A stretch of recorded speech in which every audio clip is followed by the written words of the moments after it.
আজকে এটা সদর্থক ভূমিকা হিসেবে দেখছি, আমরা ওয়েলকাম জানাচ্ছি, কিন্তু আমরা আমাদের ন্যায় বিচারের যে 5 দফা দাবি, সেই দাবিতে কিন্তু কোনো সমঝোতা আমরা করব না। দিনে 2 বার ব্যবহার করো স্টপেজ ক্রিম আর নিজেকে রাখো evergreen Keya Seth aromatherapy stop age cream আর খুঁজে পাও নতুন আমিকে। কোনো সমঝোতা করব না, কিন্তু আমরা এই যে মুখ্যমন্ত্রী এসেছেন আমাদের সাথে আলোচনার সদিচ্ছা দেখিয়েছেন, আমরা এটাকে অত্যন্ত সাধুবাদ জানাচ্ছি এবং আমরা এক্ষুনি আলোচনার মাধ্যমে এই মুহূর্তে এই অচলাবস্থা কাটানোর জন্য ওনার কাছে দাবি জানাচ্ছি। এক্ষুনি উনি আলোচনার টেবিলে বসুন, এক্ষুনি এই যে মিডিয়া রয়েছে আমি দাবি জানাচ্ছি স্বচ্ছভাবে এখানেই আলোচনা হোক, এখানে আলোচনা হয়ে আমাদের দাবি উনি মেনে নিক।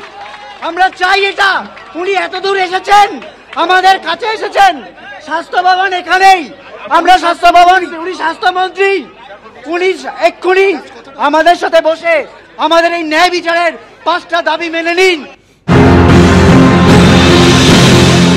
মাননীয় মুখ্যমন্ত্রী রাজ্যের অভিভাবক, তিনি যে কোনো জায়গায় আসতে পারেন। আমাদের যে ধর্ণা মঞ্চে এসেছেন এটাকে আমরা ওয়েলকাম করছি। আমাদের যে আন্দোলন, সেই আন্দোলনের প্রতি সমর্থক বলে আমরা এটাকে মনে করি এবং একজন অভিভাবকের দিক থেকে এই দৃষ্টিভঙ্গি থাকা উচিত। এই দৃষ্টিভঙ্গি আজ 34 দিন পরে কেন, আরো আগে হওয়া উচিত ছিল বলে আমি মনে করি। কিন্তু ঠিক আছে, রাগ গোসা জেদাজিদের কোনো জায়গা নয়। আমি মনে করি যদি তিনি চেয়েছেন আলোচনা করতে, আমরা আলোচনা করতে রাজি আছি। উনি যেখানে বলবেন, যে কোনো জায়গায় বলবেন, যে কোনো সময় বলবেন। আমরা আধ ঘন্টা 40 মিনিট একটু সময় চেয়ে নিচ্ছি, শুধুমাত্র আধ ঘন্টা 1 ঘন্টা সময় চেয়ে নিচ্ছি।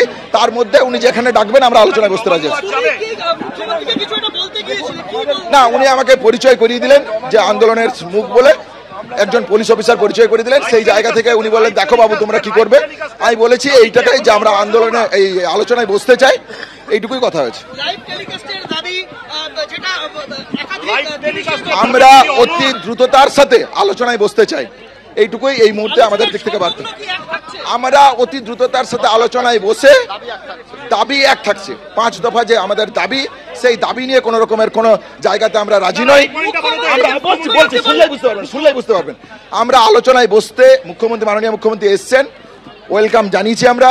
উনি আলোচনায় বসতে চাইছেন, আমরাও আলোচনায় বসতে চাইছি 5 দফা দাবি নিয়ে। মুখ্যমন্ত্রী একটা কথা বললেন যে জাস্টিসের স্লোগান উঠছিল, মুখ্যমন্ত্রী বললেন সিবিআই এর কাছে যেতে, জাস্টিস চাইতে। সিবিআই এর কাছেও আমরা যাব, মহামান্য আদালতের কাছেও যাব, কিন্তু রাজ্যের অভিভাবক হিসেবে তার যে দায় আছে, তার যে কর্তব্য আছে এবং আন্দোলনকারীদের কাছে তার যে 5 দফা দাবি আছে, যে দাবি নিয়ে আমরা বসতে চাইছি, সেই অভিভাবক হিসেবে তার কাছে আন্দোলনকারী ছাত্রছাত্রীদের প্রতিনিধি হিসেবে আমরা আলোচনার টেবিলে বসতে রাজি আছি।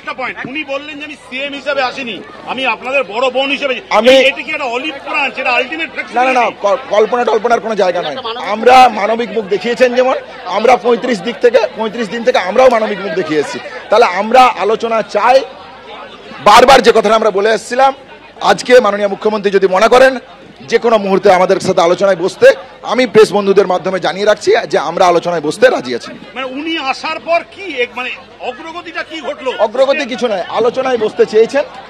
প্রথম যে 2টো মেল এসেছিল, সেই 2টো মেলে তো কোথাও মাননীয় মুখ্যমন্ত্রী বসার কথা ছিল না। দ্বিতীয় মেলে উনি বসতে চেয়েছিলেন, আমরাও নবান্ন গিয়েছিলাম, কিন্তু সেটা কয়েক গজের দূরত্বে সেই বৈঠক সফল হয়নি। আজ মাননীয় মুখ্যমন্ত্রী এসছেন, আমরা সেটাকে ওয়েলকাম করছি, আমরাও আলোচনায় বসতে রাজি।